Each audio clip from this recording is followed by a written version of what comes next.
Palazzo imbrattato, responsabile individuata e ora invitata a farsi avanti.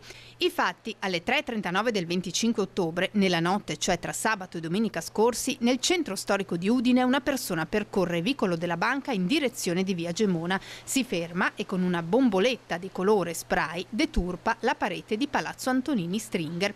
Tutto è stato ripreso dalle telecamere di videosorveglianza della Fondazione Friuli, che ha prontamente presentato esposto querela alla procura, vista anche la gravità del fatto, in quanto si tratta di un edificio tutelato per il suo alto interesse storico e culturale, restaurato nel 2023 con un investimento di 6 milioni di euro.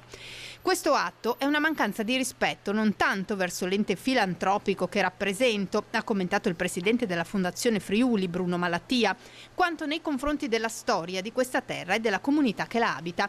Dalle immagini è possibile vedere chiaramente l'azione della responsabile, il suo abbigliamento e ben nitidamente anche il volto.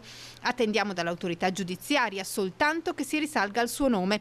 Però, aggiunge Malattia, vogliamo concederle un'ultima opportunità, quella di presentarsi spontaneamente. Se lo farà rapidamente potremmo mitigare la nostra posizione. La scritta è in codice tag, un linguaggio stilizzato proprio dei graffitari, quasi una sorta di firma di ognuno di loro che consente ulteriormente di chiudere il cerchio attorno alla responsabile. Inoltre del fatto è stato informato il comando della Polizia Municipale affinché verifichi le immagini anche delle altre telecamere presenti in zona.